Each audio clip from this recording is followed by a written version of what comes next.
to filmmakers about your work. I so appreciate it. I know very much how busy you are. In fact, when I came up with this idea to do this, the filmmaker's life and talk about careers, it was really because I was like, oh, look, I can get hold of my friends because they're home with COVID. That's how the whole thing started. So I don't usually take much time for introduction. We've got your bio and everything.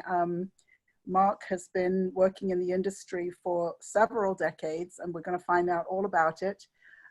So I'm going to just start with our first question. So what I love to find out is what brought you to film in the very first place?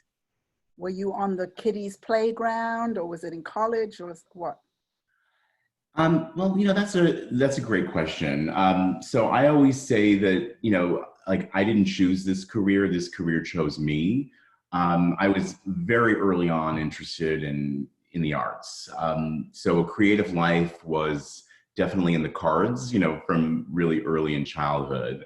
I excelled in everything that had to do with the arts and culture. That was obvious very early in my childhood.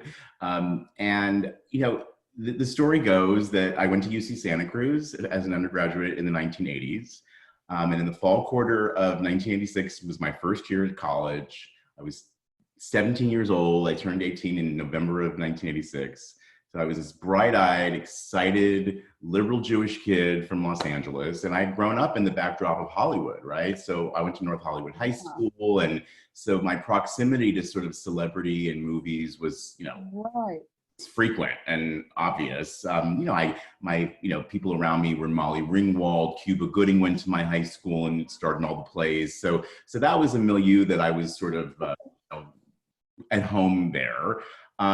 But my sort of journey sort of took me outside kind of traditional mainstream entertainment and really landed in the independent film world, which we can talk about. I didn't reject mainstream entertainment, but I think a lot of the around. Even Santa Cruz. Why did you choose to go to Santa Cruz when you were in LA? I was really drawn to getting the frickin' out of LA.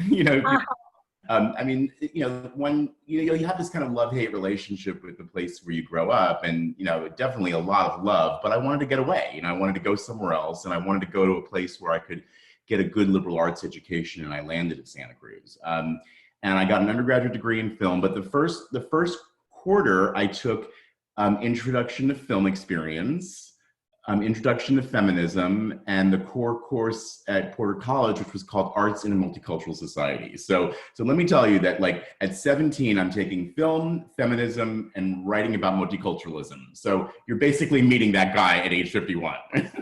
So same kid. How is it, because I think we're going to come back to this, how is it that you were going to college at 17 years old? Oh, I was one of those on the young side of the year. So I was born in November, and my parents, I was very bright, so they put me in preschool at 3. So it was that kind of situation. And so there's I was always the youngest kid in the class, right? I got my driver's license in 11th grade. Yeah. I was always the youngest kid in the class. So you did choose film before you went to college. So it wasn't as though you found it there. You already knew you were a storyteller, or? I knew I was interested in the arts. I didn't know I was going to be a filmmaker. No, not at all. Yeah. So, but what I wanted to say about that first class, the film experience, was I fell in love with movies in a whole new way. I fell in love with that teacher. I'm still friendly with her after all these years. Her name is Maria Haas. The way that course was structured, it was really interesting. So it was a Tuesday, Thursday lecture class in the afternoon, and a required Wednesday night screening, right, of a movie. And so, but what was interesting about the way she structured it was that you did a deep dive into a movie that week, right, that was sort of exposing you to all these other bigger ideas about film. And so she showed the film on Tuesday, and then you had to watch it again on Wednesday night, right? And watch it twice. And on Thursday in class, she would sort of walk us through this very deep and nuanced deconstruction of that movie. And we were looking at, directors like Hitchcock and Bergman, and she was also a feminist, film theory person, and so she would bring in women filmmakers. We watched Born in Flames, so there were some very sort of signature movies that she exposed me to at that very early moment in my college journey. And that winter quarter, I walked down to the film office and said, what do I need to do to, get my degree here, in this department. The sweet thing was that, flash forward to around 2011, 9 years ago, and UCSC actually brought me back to teach in the film department for a few years. So I had the pleasure of kind of walking those same classrooms, that were my classrooms as a student. I was now a teacher there, and I taught there for about 3 years, and then I felt like the commute from San Francisco was exhausting, and it just wasn't really working for my life structure. But it was fun to dip my toes back into that world a bit for a few years. So. And come full circle like that. That's beautiful. Yeah. And, by the time I got out of college and I moved to San Francisco right at age 21 in 1990, and I was so in love with movies that there was at that point, and so in love with the prospects of a career in the movies, that there was like really no other thing I was going to do. I had some interest in kind of the museum world and in the art curation world because my film education really exposed me to film theory and, cultural theory and all these different sort of things. But in general, I was, that those 4 years at Santa Cruz and that strong liberal arts, kind of education and great film education just really sealed the deal. And then in my final year at UC Santa Cruz, and you'll know this, Joanne, is that I had the great honor of having Vito Russo be my professor at UC Santa Cruz. So Vito Russo, for those who are on the call, was the author of The Celluloid Closet, which was the early book that sort of wrote about LGBT representation in Hollywood. And I had 2 classes with him in my senior year at college. And that was a big year in culture. It was 89, 90. So we had like the Tiananmen Square massacre. There was just so much stuff going on and the AIDS crisis was really starting to rage, at least in my immediate world. And so his presence on campus was huge for me. So I took a course called The Celluloid Closet, where he basically brought the book. And then I took a much smaller seminar with him on the history of gay activism. And so I basically was taking, 2 courses from the master of both subjects. And sure enough, sorry, I'm getting G-chatted elsewhere. Sure enough, a few years later, I'm working with Rob Epstein and Jeffrey Friedman and Michael Lumpkin on the team that's making the documentary, The Celluloid Closet. So, I didn't know Michael Lumpkin was involved in the film. Yeah, Michael Lumpkin was the producer. Yeah, Michael Lumpkin, we're getting really insidery here, but he left Frameline for a few years in the early 90s to go work with Rob and Jeffrey to produce that movie, right? And I worked for them in various, kind of roles, as I was kind of getting my feet wet in the San Francisco film industry in the early 90s. And Michael Lumpkin and I were very close. He was an early, both he and Mark Finch were early mentors of mine, so. I mean, I didn't know Michael that well, but so Michael Lumpkin, look him up, see what he's doing now, because he's still working a lot.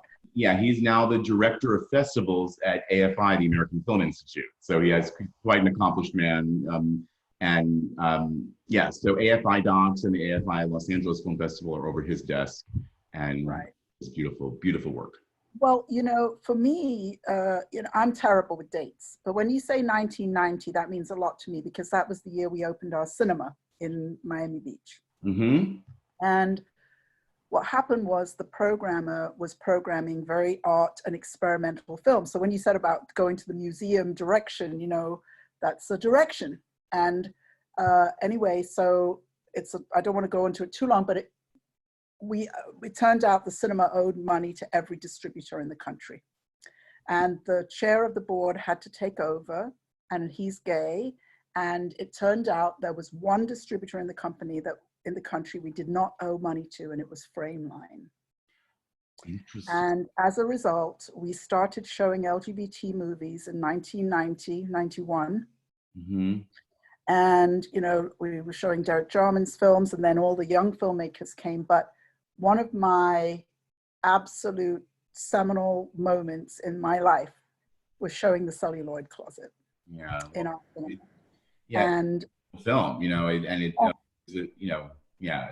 I mean, you know, there were so many signature movies in the 1990s that sort of were formative for representation, not just of LGBT, but generally sort of for diversity and representation in general, right? And so mhm. it's so, for me, it's so interesting doing the work that I do now, you know, in, you know, 30 years later, because, you know, we as a community, meaning like the indie film business, were pushing representation in the 90s because we were becoming a country that was becoming more diverse, right? And so that, in my view, like, I think, you know, like the civil rights, you know, struggle before I was, you know, alive, right? The civil rights struggle in the 60s, you know, was sort of the first wave of getting it right for, you know, for repressed people, right? Or trying to rectify some of the things of the past with respect to rights and civil protections and just like basic things, right? Came out of the civil rights movement.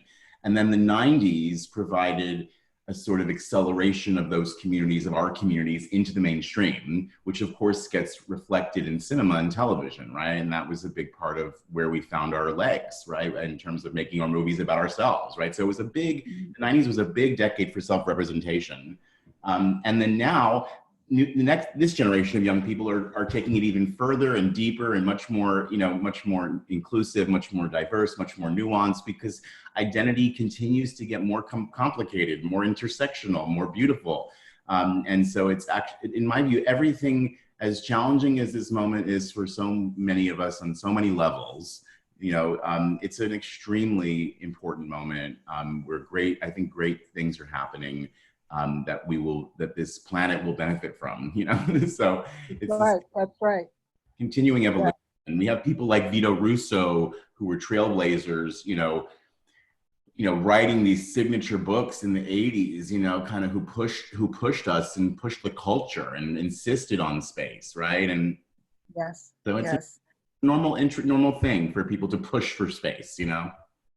Yeah, and I think I'm probably, you would probably know this better than me, but I think Tongues Untied came out around that time. But I just know for me, as a straight person, but a woman of color, you know, seeing the celluloid and learning the whole way that voices and people can be hidden, particularly in media, is so important to understand. And so as we see voices coming forward and getting out there, it's always the most exciting to me. It's the thing that drives me, is, you know, getting people's voices out. So it was just a powerful, powerful thing. I would sit in our little 79-seat cinema, which would be packed every night. And I would just sit there every night and listen to people applauding the screen over and over and over and over again. Yeah, that was a wonderful time for independent movies. You know, this sort of what we used to call art house films, right? We don't really use that phrase as much anymore. Right. It feels very in many ways. That was a beautiful moment. You know, there was an explosion of talent and a real interest in audience, and I think people, you know, I mean, there was just such a different sense of discovery at that time. You know, you really had to sort of, you know, now everything comes to us, you know, on our Facebook feed or our Instagram feed or our whatever, right? And so, you know, in that time, we had to really seek out, you know, culture in ways that, you know, we wanted to, you know, experience it. And if you were seeking out things about yourself, you know, so you could have some sort of mirror of yourself to experience your story. Independent films were really one of the ways you could do that in the 90s, in the 80s too. But I think in the 90s we saw, you know, your cinema in Miami Beach being an example, a kind of proliferation of places around the nation that were embracing independent film, and so in turn, you know, the audiences were there. And I, as you know, Joanne, I actually began my journey. So the first wave of work out after college was kind of, getting really deeply embedded in the San Francisco film scene. And my first big job was in the programming department at the San Francisco International Film Festival. So that job at a very young age sort of propelled me into the global film business, because I was traveling to great film festivals, looking for movies and representing the festival, and getting to know sales agents and distributors and all these wonderful things, right? And so really kind of, learning how to be in the business of filmmaking and sort of the deal making of filmmaking. And then I had an experience in 1994 where I was the guy that happened to be the programmer that selected Adventures of Priscilla, Queen of the Desert, to have its world premiere at the San Francisco Film Festival. And so I discovered like the big gay drag queen movie of the 90s, right? And so I was that young guy, that young programmer, and it really catapulted me to sort of a kind of a visibility that even I didn't expect. I just, it literally, like, it's a great story. I mean, it was, I was that nice guy, pays to be the nice guy who answers the phone sometimes, right? So I was that nice guy who answered the phone from Gramercy Pictures and connected with the person who was repping the film. We were literally like 72 hours from locking our program. He FedExed a VHS cassette up to me, and it was simply the title that piqued my curiosity. I'm like, this thing's called Adventures of Priscilla, Queen of the Desert. It's got to be fun, right? So that night, I went home to my apartment with my roommate, Carla, who's still one of my dearest friends. We put that VHS cassette in and watched this movie, and I was like, oh my God, this thing is going to be huge. And so I ran into the office the next morning and I talked to Peter Scarlett, who was my boss, and I said, you got to watch this. You got to watch this. This thing is going to sell out the Castro Theater. And he was so busy, because they were like 3 days from locking the program. He's like, is it really, really good? And I'm like, Peter, this is good. He's like, okay, it's yours. Lock it. And he trusted me. I was 24 years old. He trusted me to advocate for this movie that I had discovered. And then he was confident enough in his own leadership that he actually allowed me to be the face of the movie at the festival and to experience that moment early in my career of, having been the one to discover it, being the one to program it, being the one to represent it at the festival and introduce it on stage, and then be the one to kind of help the distribution journey unfold. Because what happened as a consequence of our screening was that we turned away like 300 people at the Castro. It was like oversold. It was almost fire marshal oversold. It was like most screening. 10-minute standing ovation. The director's there from Sydney, Australia. I conduct the Q&A, and the next day the film was bought and it went to Cannes with distribution in place. So it was a huge moment. And so I had this kind of epiphany that night that I wanted to be a distributor, that I wanted to be in the business of helping films find their audience, like I had just done for Priscilla, Queen of the Desert. So not 18 months later, I started my first film company, and my focus was art house distribution. And that's when I actually got to know the Alliance Cinema in Miami Beach, because I used to book movies there for your audience. So what was the name of your company again, Mark? I can't believe I forgot. Turbulent Arts. Turbulent Arts. Oh my God. Yes. So I just want to go back. So when you became a member of the Alliance Cinema, your membership reward was a copy of Priscilla, Queen of the Desert. Oh my God, I love that. That's perfect. You join and get this benefit, discount at this, and you get Priscilla, Queen of the Desert. So that was how we. And some. I was really sort of fanning out the stories of drag queens. Exactly.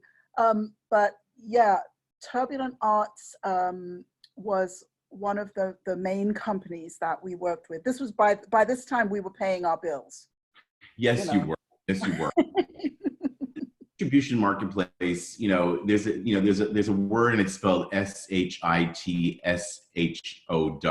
Okay, so distribution is a crazy business. It was then, it still is now. There's a lot of then and now that is just troubling. It's troubling the same in the same ways. And I think the thing that we're sort of looking at right now in distribution, because everything that we knew about the 90s just doesn't exist anymore, right? There are no art house cinemas in the same way. We have some we have, obviously we're in a pandemic right now, so welcome to that, right? Like there's no one's going to movies really, right? But in a normal world, if you I don't know who's in San Francisco on the call, but look at all the various landmark theaters that have closed over the last 15 years, right? So we lost Lumiere, we lost the Gateway, we lost, on and on and on and on. We're lucky to still have the Castro and the Roxy. We have the Embarcadero. Lord knows if we'll still have it when this opens up again. But I think, habits have changed dramatically in how people consume stories, right? So that is having, we were already on a trajectory of losing movie theaters that in the last 5 years in ways that was startling. And I think this is, in my view, this is it. Like this really seals the deal that we're losing a significant number of cinemas. They'll be gone forever, of every size and shape. So from some very big multiplexes to very small, beautiful movie theaters that people love, they will not reopen, right?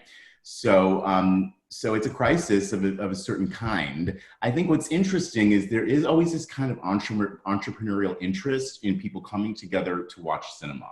So you have this, at least before COVID, there was this very sweet kind of network of what we call micro cinemas. So little venues that are even way smaller than Alliance, 20 seats, 30 seats, where people come together and watch things that they can't otherwise see, right? And so what's happened in the last couple of years, and in particular, like last 10 years, but I think an acceleration, is that film festivals everywhere have become the place where you can actually still go and discover new movies and sit in a movie theater and experience them with other people, right?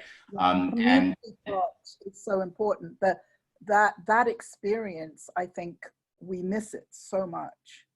Yeah, and I think it's the communal aspect of watching movies is what people really still value in that in-person experience, and which is why distributors and platforms are struggling so hard right now to try and emulate that collective viewing experience on virtual and streaming. So that's the big sort of, piece of the puzzle, right? So I'm sure many of you are seeing all these film festivals go online, and try to make an event happen that's virtual, that engages their audiences. And they're doing that using a suite of platforms that I'm very familiar with. Okay, so think CineSend, Inventive.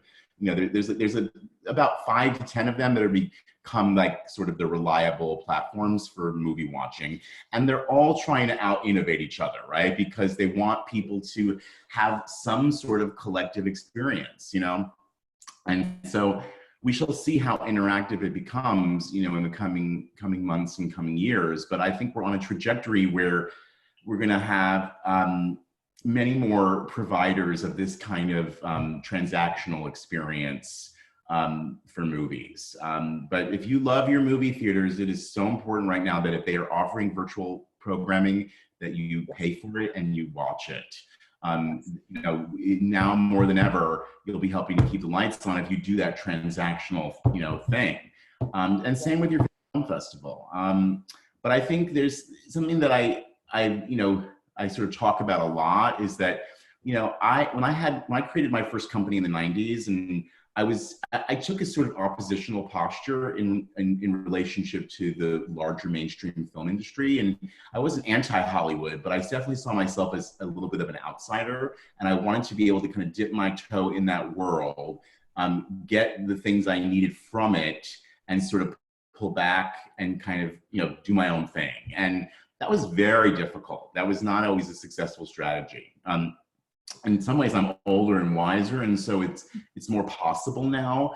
But the sort of disappointing part of it is that all of the streaming platforms, and I love them, and I'm a binger like everybody else, but the sort of sad hard truth is that Netflix, Amazon, and Hulu, and all of these wonderful players have really just become the 21st century studios, right? So the studio system was very star driven. It was very much about sort of, creating, Rock Hudson and Doris Day, right? And in some instances creating like filmmakers that people could sort of, gobble up, movie after movie after movie. Well, it's the same talent model in streaming. And, I think what we've been forced to see is that There are a few more black and brown faces that are appearing in these movies and that are directing these movies. There are a few more LGBT folk, you know, that are appearing in these movies and directing these movies.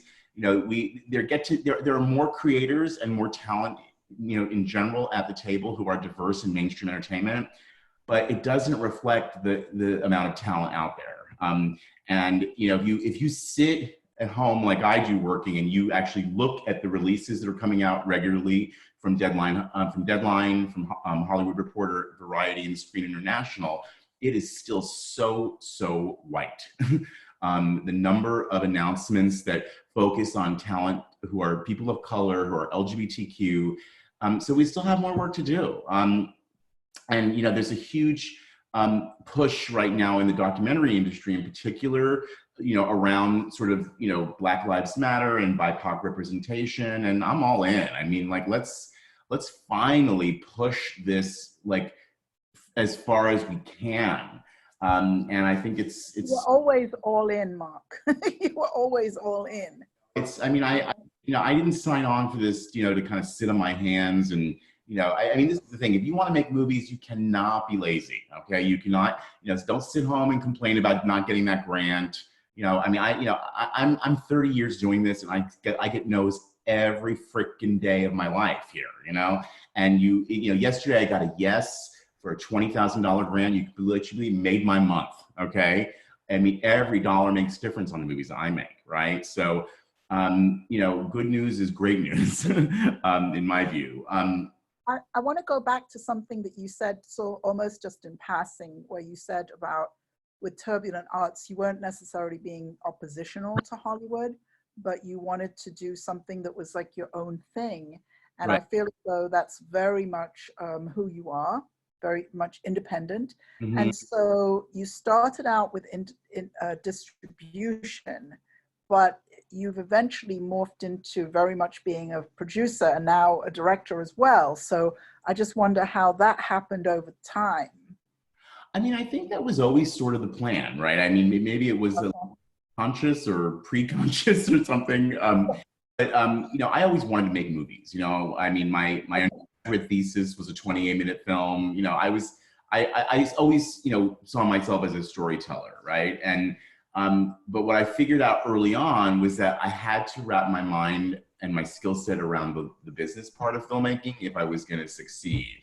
Because if I wanted to be an independent artist, then no one was going to throw money at me just for being, you know, just for being talented. I had to be, you know, completely capable of sort of writing my own story, right? And so I discovered in that, with that first business, I leaned into this sort of awareness that if you can control the journey of the movie, if you can sort of steer it forward, if you can kind of develop its audience and understand how it fits into the market, you have a lot of power, right? So I think, you know, that was, so I really enjoyed like the distribution part of the business because it was, I had a lot of control over sort of like what was getting out in front of people and how to communicate the message and the marketing around the movie. And those were all things that served, when I segued into producing, which was sort of the first big segue, you know, I was able to take all those business skills into making movies, right?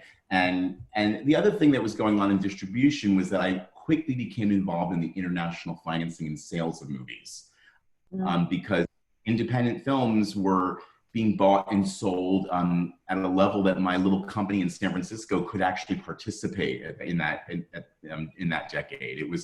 There was not a large number of companies. There were no streaming services, so there was, you know, if you were able to sort of do this work well, you could actually differentiate yourself, you know, pretty easily, you know, and it was, you know, and so I think I was seeing in that first wave of my career, you know, how to approach this very competitive industry from a place of power, right? And I knew early on that I wasn't just going to move down to Los Angeles and try to get a job in development at a studio. That just wasn't who I was. You know, I loved cinema. I mean, when I was at Santa Cruz, I studied Russian cinema and German cinema and Polish cinema and queer cinema. And, you know, all these things were kind of baked into my wanting to be kind of a global, you know, citizen.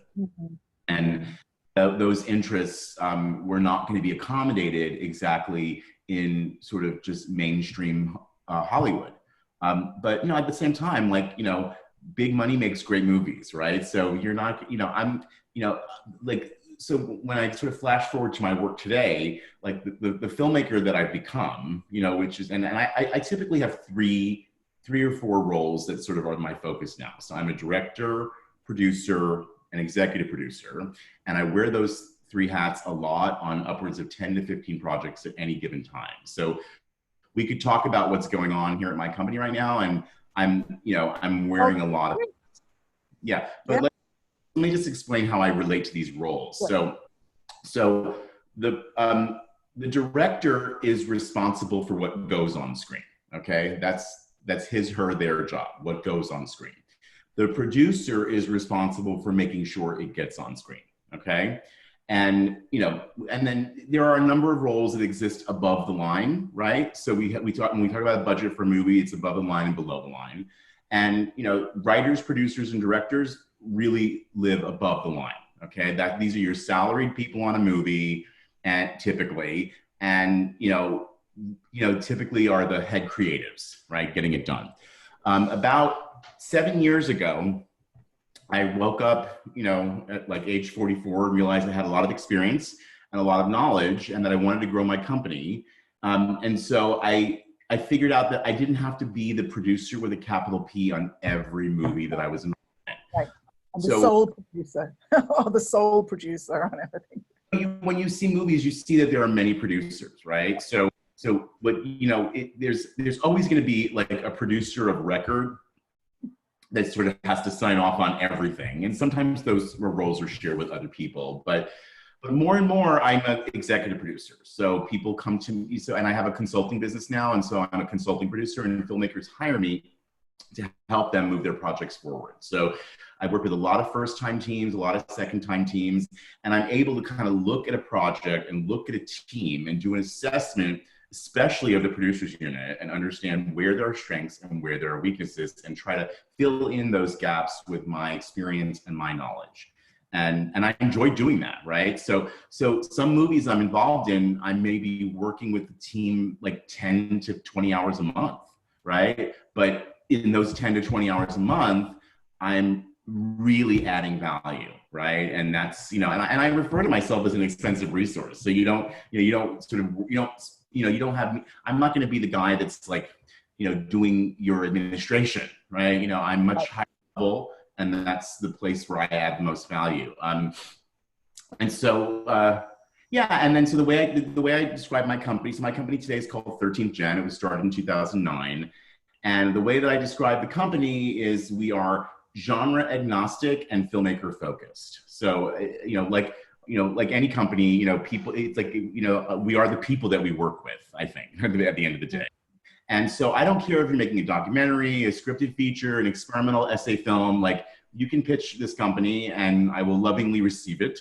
And the wheelhouse of this company is apparent if you just like look at the movies, right? Like, go to the website, 13genfilm.com. It's very clear, like the range and the tone and the sort of, you know, interests here. But even outside of that, you know, it's, you know, if it's a good project with good people, like that's going to be the deciding factor for me. And I have to understand how I can add value to it. But yes, they're really assessing a project and understanding where I can add value. I work at every stage. So from the kernel of the idea, through all aspects of development and financing, through all aspects of production, through all aspects of post-production, and all along the way, building that enterprise for marketing, you know, outreach, engagement, impact, audience development. You know, no movie just sort of shows up and finds its audience. I mean, that's a very rarefied experience. You have to develop the audience. You have to connect with the audience. And those early distribution experiences in the 90s still play out to this day, because I was developing audience development skills back then that, you know, I'm tapping into all the time now. So yeah. And I want to let you get to the executive producer part, but just to comment on that, one of the things I feel all the time, and you've already said it today, is that there's so much disruption in the industry, and yet in the end, it's the same. Mm-hmm. It's the same as it was. The business model is really the same. And you were talking about the talent, kind of the focus on talent, all that. But yeah, it's the same thing that was happening back then. And so all of those experiences and learnings that you've had are relevant. Yeah. So I'm sorry to interrupt you, but yeah. No, please. It's a conversation. I mean, I think it's interesting to see how Hollywood and sort of mainstream entertainment is responding to the COVID crisis, because, I mean, for example, like I have a couple of feature films that I'm working on right now here at my company, and, like the sort of very real aspect of the COVID crisis is that budgets have to be increased by almost 20% just to meet safety requirements, just to meet union requirements, and just to meet insurance requirements, okay? So if I'm trying to make a $1 million movie, I am now actually trying to make a $1.2 million movie, right? Where does that 0.2 million come from? Yeah.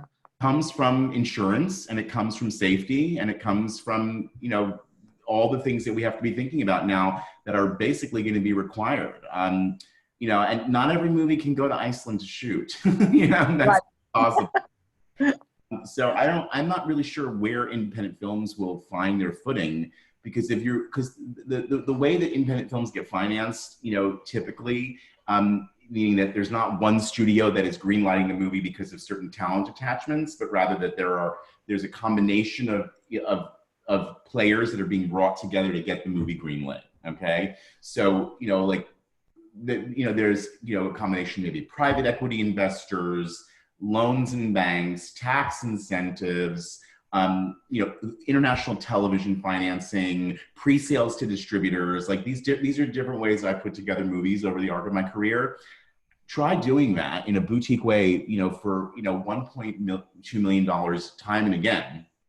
Right. So it's like when you every 5 or 6 figure amount that you add to a budget is every 5 or 6 figure amount you're adding to a budget. Right. Yeah.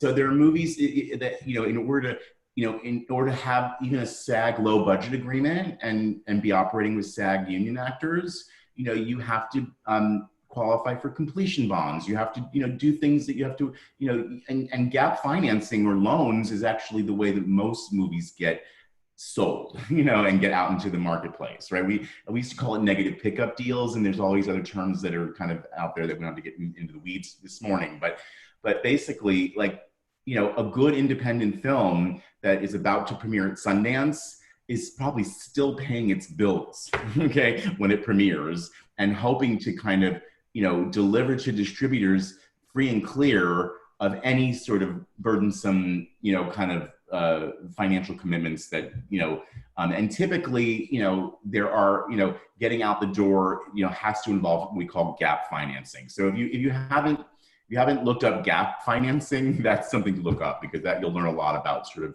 the final end of getting a movie done and out the door. So director, producer, and then what do you do when you're an executive producer? Well, the executive producer role is typically more of a meta role, is the way I like to think about it. I'm much more involved in the sort of financing of the movie, the packaging of the movie, the sort of big picture enterprise aspects of the movie, right? So when I'm an executive producer, I'm not typically involved in the day-to-day of the movie.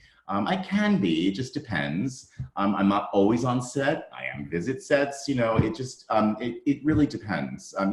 One thing I can say about my company and my work is that each movie is a unique thing, right? In how it gets put together and put out into the world.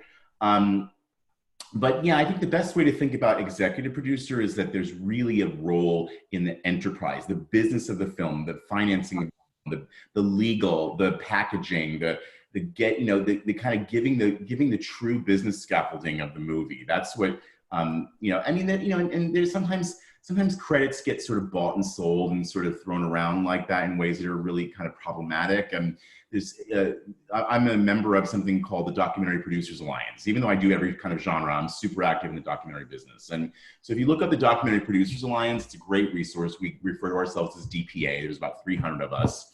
The West Coast membership is growing.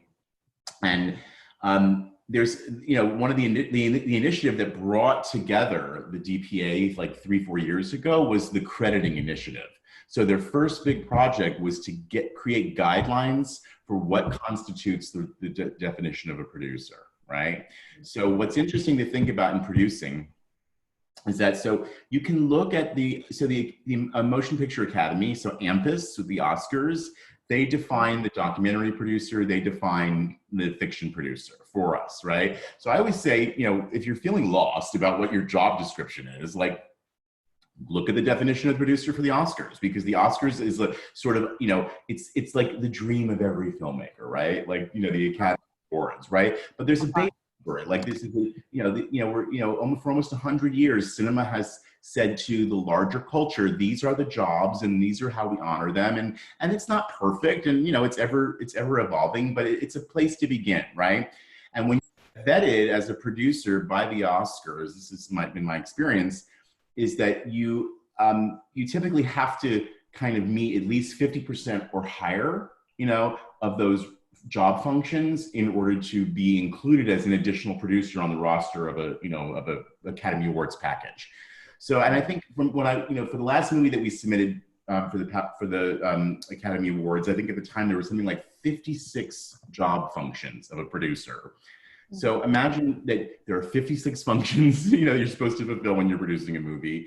If you're not doing at least, you know, half of those, right, you're probably not really producing this movie. You know, you might be in the producer's unit, right? Yeah. But you're not executive, or you're not the person in charge where the movie is really, at the end of the day, over your desk, right? And so I think that that's an important differentiation, right? So for me, the very, you know, I because I'm a small company and we're a boutique enterprise here, like, when I direct, I also produce. I don't have the luxury of just being a director, right, on my own movies. I gotta be also a producer. So I'm working both roles, and then typically I have other producers. So for example, I'm directing a movie called The G Word, and we're in post-production. It's a very, excuse me, it's a very, very large, ambitious film for me about gifted and talented education in America. So there's a huge history arc that goes back 100 years, and then there's present day stories, about 9 of them all around the country.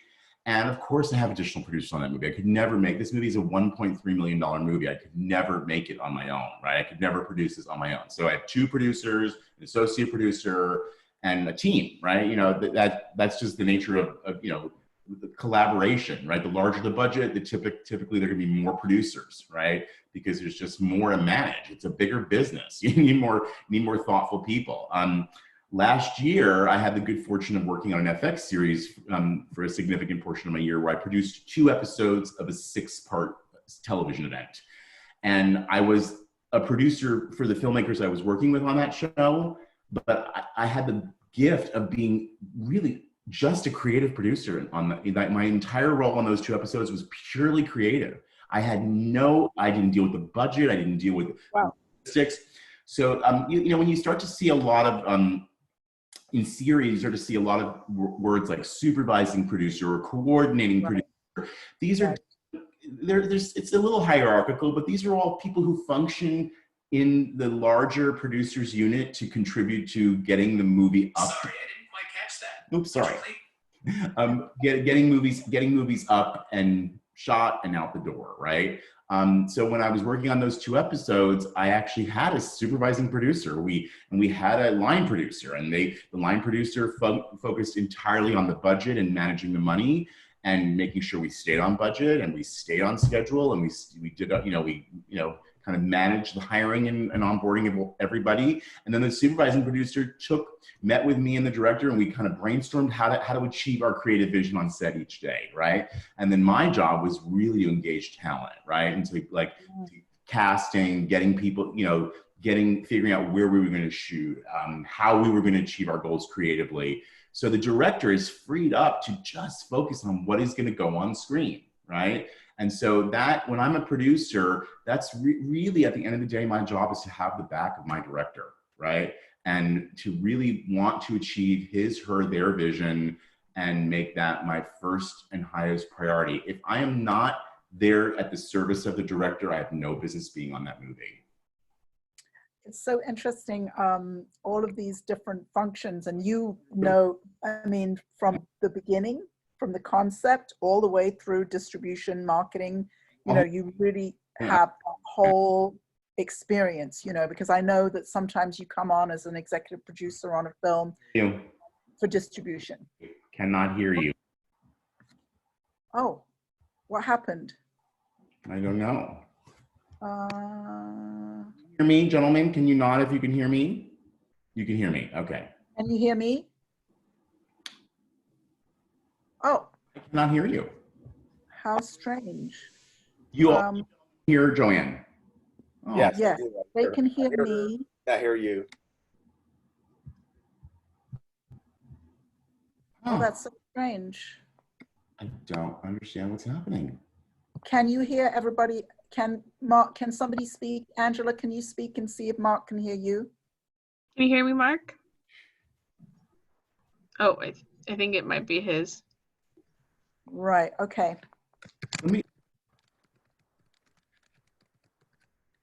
I can't hear anyone. I can't hear. I hear everyone. There's only 4 video screens up now. What happened to the other people that were on before? Oh, they're all here. They're all here.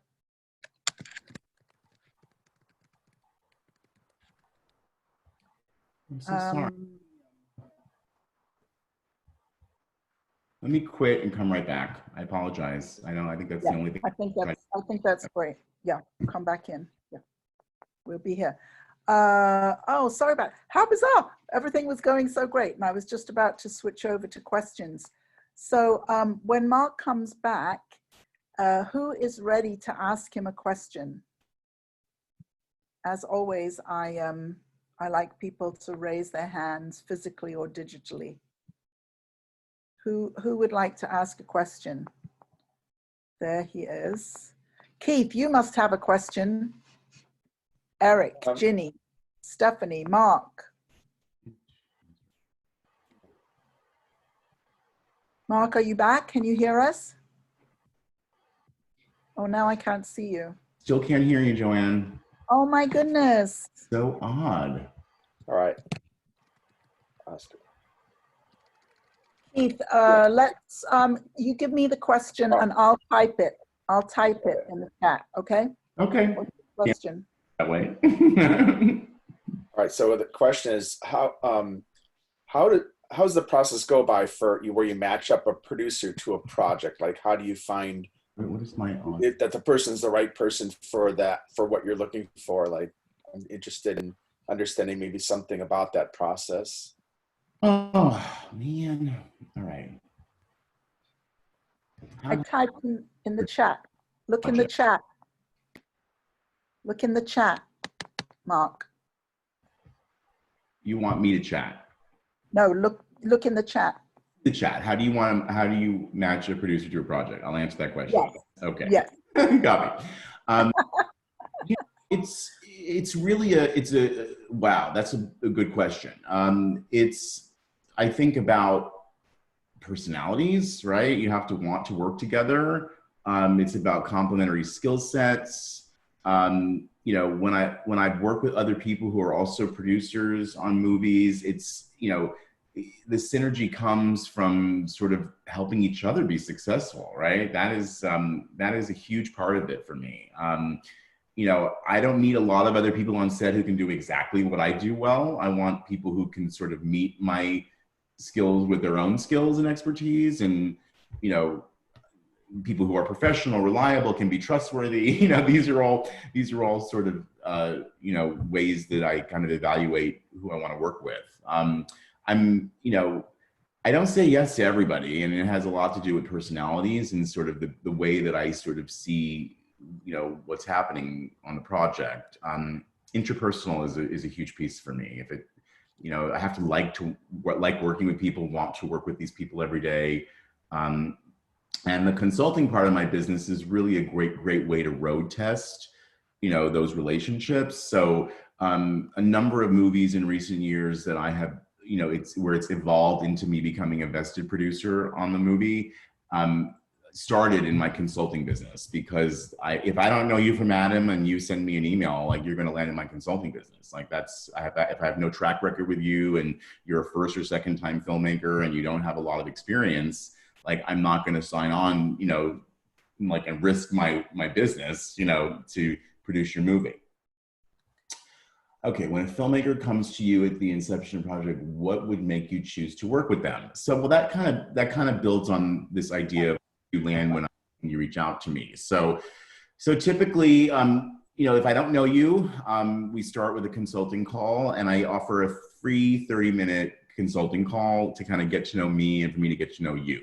So that's kind of who I am. You know, so anybody can take advantage of that, right?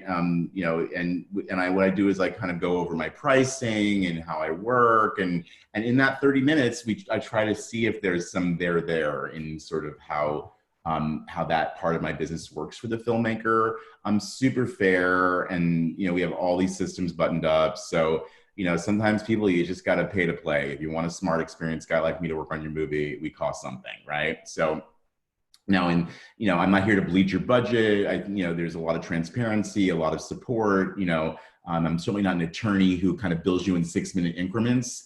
But at the end of the day, like, I live in San Francisco, I have to pay my mortgage, you know, that kind of stuff, right? So this is the reality of the business. But yeah, I mean, what would make me want to work with you? You have to have a great project. You know, I really don't want to be paid to work on your shitty movie, to be frank. You know, if I think your movie is going to be a bad movie based on what I'm seeing, you know, you're not going to be met with a lot of excitement and enthusiasm. So I always jokingly but supportively say, like, I'll give you the pleasure of paying me to work on your movie that I think I can help make successful. What makes a great movie? Wow. And then not the question of all questions. Wow, what makes a great movie? You know, I think for me, the way that I would approach thinking about that question is, let's make the best movie we can make in the vertical of movie that we confidently reside. Okay, so if you're, you know, like I produced a movie called Paternal Rights for a wonderful filmmaker named Jules Roskam, and that was a personal essay film with found footage and Super 8 and, you know, beautiful sort of experimental tropes in there. You know, let's make the best version of that movie in that category of film and be the best of the year. Okay, like that's always, you know, I like that kind of harkens back to what I was saying before about being genre agnostic. Like, I don't really care what kind of movie you're making. You can pitch me a rom-com, and if I think I'm the right producer, I'll produce it. But it has, you know, let's be the best rom-com that we can be at the budget that we're hoping to shoot and make this movie. That's, you know, I mean, I think there are a lot of ways to evaluate material, like, you know, but typically the way I work is that I don't read screenplays out the gate. So I want to see your pitch deck. I want to see maybe a short trailer or sizzle. You know, so when you book that first consulting call, that 30-minute complimentary call, I will look at a pitch deck, and I'll look at a trailer that's like no longer than 10 minutes, and then I'll take the call. Because I just need to know a little bit about you, right? I mean, or if your film has a website, or if your company has a website, or if you as a person have a portfolio site, it helps just to get a sense of who you are. But, you know, let me tell you something. I've been doing this a long time, and, you know, if we don't have any Facebook friends in common, you're not a filmmaker, at least not yet. Because I am connected in the film industry, and that's a result of 30 years of just working hard and showing up and knowing people, right? And that said, like, if you are kind of late in life, like discovering that this is what you want to do with your career, welcome to an amazing industry. It's super competitive, so it's not easy, but you have something in your corner that works for you that is fantastic, and that is called life experience. Okay, so in an industry that is so freaking focused on youth and discovering first-time filmmakers that then go to Sundance and then get propelled to stardom, like the person who is in their 50s or 60s who decides they want to make movies, in my view, is coming at this with a totally different, you know, sort of set of potential, right? Is to sort of really do this with all that life experience. I'm working with a filmmaker named Robert Phillipson who just turned 70 and didn't pick up a camera until he was 55. And I love that. There's more questions in the chat. Yeah, so that's the best email for me, and that's my company website. Yes, so films at 13genfilm.com, and then 13genfilm is the website. Do other people want to ask questions? I'm so sorry that I can't hear anyone. I don't know. There's some sort of strange. So in the chat. People who are on video or non-video, please feel free to chat me, and I will answer your questions. I don't know why I can't hear. I'm so sorry.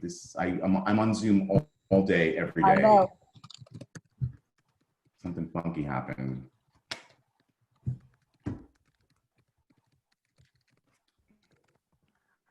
Okay, what was the most impactful lesson you've learned in your career? Oh goodness, we're going really sort of existential here. I don't know, you know, it's, I feel like one way to approach that question would be that I'm always learning, okay, that's for sure. And I feel like sometimes I'm always learning and relearning the same lessons in different ways at different stages of my life. So the thing that I may have thought was like the most impactful thing at age 33 or 35 is oftentimes the thing I'm relearning at age 43 or 45, and I'll probably relearn in a couple of years at 53 or 55, right? So this is an industry which sort of forces you to kind of live life and work in this sort of 5 steps forward, 6 steps back, 10 steps forward, 3 steps back. You know, knock wood, there's no question that the last 10 or 12 years of my work have been, you know, reasonably successful and consistent, and there's been great cadence and great frequency, but I make mistakes all the time. And I just, you know, I really just try to, you know, not, you know, sort of, you know, like learn my lessons and sort of recalibrate quickly, right? If you know, you can't sit long in failure. Like, you're gonna fail. Like, it's just the nature of this business. You're gonna freaking fail, okay? And you need to be able to look yourself in the mirror and be okay with that. And I think, you know, along the way, the reason why I have done fairly well in this industry is because I take care of myself. You know, self-care is so important. Career sustainability does not happen just because you're, you happen to be nice looking, okay? Like, it really is, you know, you have to show up and show out all the time.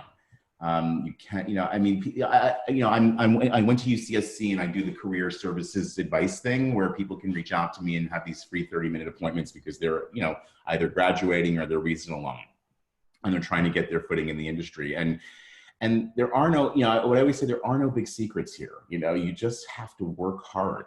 Like, you are choosing one of the most competitive industries out there. If you can't take it, like, get out of the room. Like, there's so many more people who want to be there and who are willing to compete. And now there are so many more people because we live in a time where anyone can pick up, you know, one of these and do it, right? And they do it pretty well. This is an iPhone, yes. So, all right. Let's see. What about documentaries? Does that process differ, and what stage do you come in usually? Great question, Stephanie. Yes, that process differs. So at every stage, hi, Stephanie. At every stage of, I'll get on board any stage. Okay, so you can pitch me at any stage. You know, I think when it comes to documentaries, I don't look at finished films, meaning that if you're after picture lock, I can't impact it. Okay, because I want to have some influence, right, over like the trajectory of the movie. And if I watch a movie that's locked and I see problems, I can't help it, right? So earlier is better in that sense. And I do get a lot of filmmakers approaching me kind of at mid-production or early post because they've hit a wall with fundraising and financing and they just don't know where to go. And they don't know how to, or they've also hit a wall with their story and they need some experienced story help. I'm a definite, you know, I mean, I have a lot of experience with story producing and also, you know, obviously fundraising and financing. You know, the movies that approach me super early are the ones I loved. You know, that's the hardest phase of a movie is the phase that we call development, because there aren't a lot of development funds out there for independent filmmakers to just sort of write and develop their ideas. So typically, if you're developing an idea, you're doing it on your own, you're struggling, right? And you're sort of doing the research, you're trying to find, you know, how to communicate your idea, your log line, your synopsis. I'm really good at packaging. A lot of my consulting business is helping filmmakers, especially with documentaries, like figure out how to create their pitch. And that's, but any stage. And I'd say the process is different with documentaries because Features don't tend to be shot unless you're working very micro budget, which is a certain kind of filmmaking, and I don't really do that anymore. But if you are making a legitimate budget movie in the scripted space, you have to raise a boatload of money before you can even show up on set. Okay, documentaries are very different, right? Because you can sprint, raise a bunch of money, go shoot, edit, and then prove your case and come back to donors and raise more money, right? So a lot of documentaries get made in like these sprints, right? Sometimes the big sprint is the Kickstarter campaign, right? Where you raise a lot of money from the people who love you, and you hopefully move above and beyond the people who love you, but in documentaries, I mean, I always say, like, in the independent film business, it's a little bit like squeezing blood from a stone, but we as independent filmmakers, we make incredibly magical things happen in increments of $10,000. Okay, like that grant that I mentioned earlier that I've got for $20,000 yesterday. Trust me, we're going to use it very wisely. Okay, and I think the $20,000 that moves a documentary forward looks very different from the $20,000 that moves a feature scripted narrative forward, right? So, all right, let's see here. I'm interested in hearing more about the G Word. Well, the G Word is a beautiful film that asks a larger question, which is who gets to be gifted in America and why in the 21st century? And so the who gets to be is like who are we not seeing in the gifted and talented conversation? So I take you to places and spaces across this great nation where you don't expect to encounter giftedness. So we have a story at the US-Mexico border in southern Arizona desert. We have a story on a Native American reservation in northern Minnesota. We have a story inside a prison. We have a story inside inner city Baltimore. And we have a story in suburban Seattle, which is a very powerful story. So I'm actually super interested in suburbia and sort of suburban communities, because I think suburbia is where diversity is really happening in this century. Like, this is where the story is set north of Seattle, about 25 miles. There are 94 home languages spoken in that school district, right? And nobody thinks of that school district as being diverse, but it's one of the most diverse in the nation, right? And it's exemplar, right? In terms of like more people live in suburbia than ever before, right? And more of those people are Black and brown and queer and immigrant and, don't speak English and all these beautiful things, right? So I have stories in urban, suburban, and rural zip codes, and we have a whole section on the brain science, a whole section on the history. If you're interested in the G Word, so one of the things I do when I'm making a documentary, especially as a director, is I make short films along the way. So it helps me to really develop my story, my visual style, my editing style, and we've made 6 movies already under the G Word enterprise. So if you go to our website, you'll see them there. It's about 56 minutes of content. I invite you to enjoy them, watch them, let me know what you think. I'm super responsive. So if you write me an email, you'll probably hear back within 24 to 48 hours.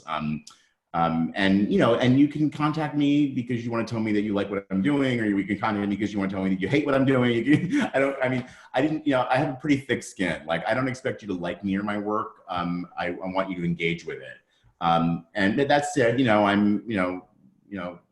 I can have my feelings hurt by any critic like anybody else, but because ultimately you want people to sort of gobble up these things. But not every movie is for every person, right? I've made some difficult movies. I'm crazy because I embrace very difficult subject matters, So things that are hard to make, hard to watch, are not things some of my movies are not for the faint of heart. Movies about sexual abuse are not easy to watch, right? They're important, and that kind of stuff. So, sorry. So let's end with you telling us more about the G Word. When will you be able to? So with the G Word, we've actually adjusted our timeline because of COVID. I was sort of confidently aiming at 2021, but I'm now aiming at early 2022. We're in the edit, so I'm working with my editor, and it's exciting. There's trying to figure out these 9 stories, how they're all going to work together. I've done that thing in a feature documentary that they tell you should never do, where I actually have an ensemble of stories, an ensemble of characters. So we've embraced this sort of chaos of many characters, and I think it's going to serve the story very, very well. We've run out of time, and I forgot to ask you about working on COVID. Shall I say one quick thing? Okay, so Second half of February, I'm at the Berlin International Film Festival, which is the home of the European film market. I'm there. I'm having, I've been to that festival many times. It's a wonderful experience if you can ever go. And I had the most incredible market. I mean, I had incredible meetings about all my projects. I was ready to have a rockin' kick-ass 2020, right? I get back in early March, that first week of March, and I'm supposed to shoot for some pickup shoots for the G Word and have a couple of fundraisers in the greater area of Seattle, which was the first hotspot of the nation for COVID. So even before South by Southwest canceled its dates, I was being forced to cancel my events in my shoot in Seattle, and I was heartbroken because we were flying someone from Ohio to be a part of it. And I'm like, oh my God, and I'm like this little independent film company, and we're having to try to fight with airlines to get our money back, and stuff like that, right? So I just couldn't, I felt very punished, coming back from Berlin and having to deal with all these terrible things. And then we know what happened, right? So, but I will share this with you. So, one of the things I do very well at this company is I help finished films find their footing at film festivals. So we manage all the submissions, we deal with all the programmers. And I only do that for films I'm either a consulting producer or executive producer. So you can't I'm not a sales agent. I don't take your movie and then get it placed. I am a vested person in some way in the producers unit. And so that's why we're working together. And then I have a slate, right? So this year we had 6 movies that were impacted by the COVID crisis and the cancellations and the postponements of film festivals, 4 of which were really impacted, and several of them we've opted in for virtual journeys. And so a movie I would like you to pay attention to, or actually a couple movies I would like you to pay attention to, which are coming out virtually either at festivals or the virtual theatrical releases. So one is called Surviving the Silence. And if you go to survivingthesilence.com, is that the right? I think, yes, it is. You'll learn about it, but it's a beautiful story, and we're doing very well with festivals. And so that is really my baby. I'm the producer of it, and Cindy's the director, and we're really trying to lean into this moment and let this moment make sense for the movie, because it's a timely story. It will make sense because we're on the cusp of the 10th anniversary of Don't Ask, Don't Tell in December. And it's an LGBT military arc, and so we need to come out this year. I couldn't just put that movie on hold for a year, right? And besides that, it was done and it's gorgeous, right? So let's get it out there. Another movie that I'm involved in as a co-producer and have been, I'm really in love with this movie, is called House of Cardin, and it's a biopic about the French designer Pierre Cardin, who you all have heard of, I'm sure. And this movie actually has a different distributor called Utopia. They're a wonderful new company, and they're doing an incredible job with it. This movie had premiered at Venice last year, was, in major festivals like Doc NYC, Palm Springs International. It was going to be in 19 festivals around the world this spring, including SF International, Seattle International, Cleveland International. I mean, it was a wet dream of film festival placements, and they all canceled, right? And a number have recalibrated, and the movie's going up virtually, which is great with festivals, but they're going to be doing a virtual theatrical release for this movie. And I really hope that you all, have a chance to see it, because it's a big story, right? He's 98 years old. He's still alive and kicking and working and making fashion in Paris. So there you have it. That was the strangest Q&A, because it was all chat driven. I'm going to have to sort of reboot my computer and understand why I can't hear any of you. But to those of you I can see, you're delightful. To those of you I can't see, I hope it was interesting. And did it work, Joanne? Nod, yes, it worked. It worked. It worked. Yes. Everybody say goodbye. Keith, Chris, Stephanie, Dennis, did you like it? They liked it. Okay. Well, and I guess I will say goodbye. Okay. Thank you so much. Thank you. Thank you. The more and more we just getting used to having strange things happen on Zoom, and it's just the way it was. It was perfectly fine, and it was funny because there was something going on where I could tell that Mark couldn't hear me, but then he heard me. And I thought, oh, it's just this Zoom suppresses the volume when one person speaks. And then I thought it was that going a little bit intense or something. And then he lost sound completely. So, what can I say? We're all used to that kind of thing. Does anybody have any questions now that we all can hear each other? So in terms of Marc, I'm going to give you a little quiz here. So in terms of Marc, what is your next action supposed to be? Especially my clients. Keith, Stephanie, Ginny. What's your next action supposed to be? Rewatch Priscilla, Queen of the Desert. Yeah. I just mean Marc made an invitation. Yeah, the G word, or I want to watch some of those. See, he made another invitation. Just to take him up on the 30-minute talk offer. There you go. That's right.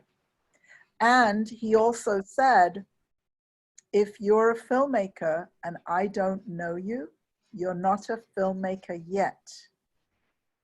Right? Mm-hmm. So what he was basically saying in terms of networking and building your career, right? I feel as though your next job is to have Marc know you.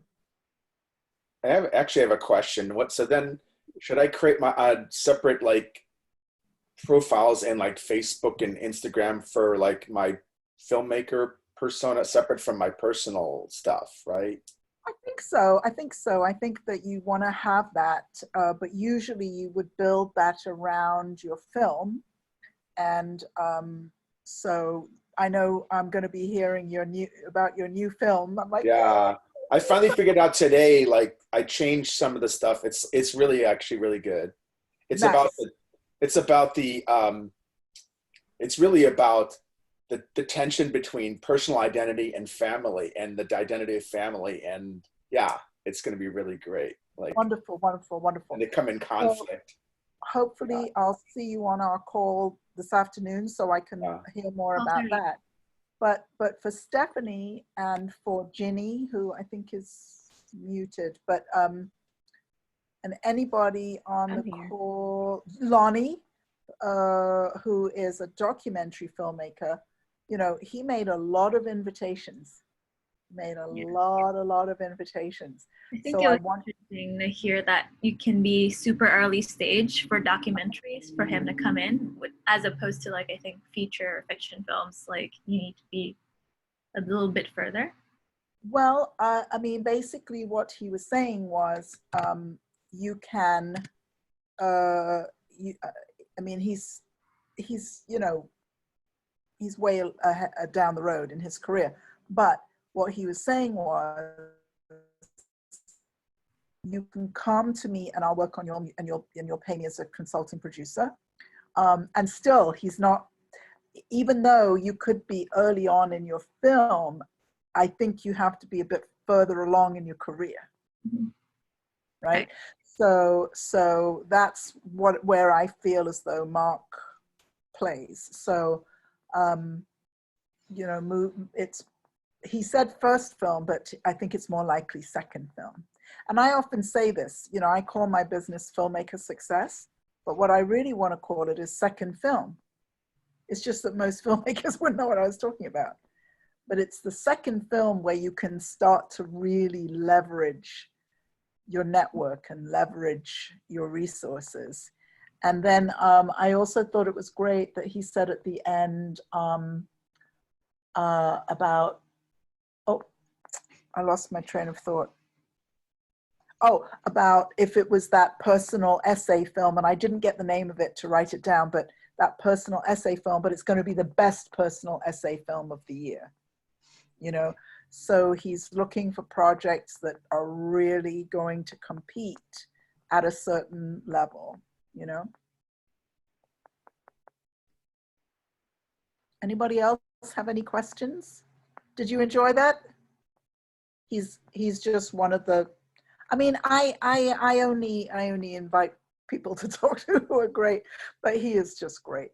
Let me tell you, he is great. And I've had this experience now where I was away from film and I came back, and then I was sick, and then I came back to film.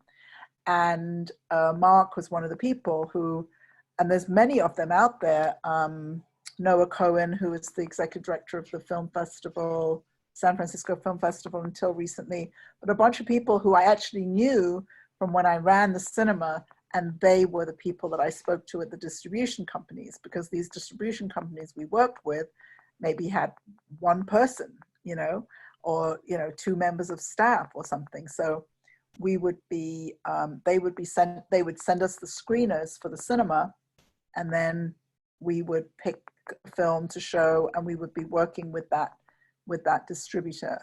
And that's how I sort of come at everything from a somewhat different perspective, because I always see it from the end point, you know, from the distribution, and I see the cinema, and I sat in that cinema for years and years and years, and had experiences not always as great as the Celluloid Closet. Oh, that's my assignment for everybody. Watch the Celluloid Closet. If you have not, who's seen that film? Anybody? Anybody? Dennis? No? You've seen it? Oh, thank goodness, somebody's seen it. But Elizabeth Hatcher, everybody's on video, not on video today. But yeah, the Celluloid Closet is an absolute pleasure of a film. So it's a film that teaches about something, you know, in this case, LGBT representation in Hollywood, which sounds super boring if you say it like that, like, oh, it's going to teach us about LGBT. No, it is so much fun. It is delightful. It makes you laugh. It makes you cry, you know, and it's fantastic. There are moments in that film that I will never forget in my life, never. It's amazing. So for documentary filmmakers also, I would highly recommend it.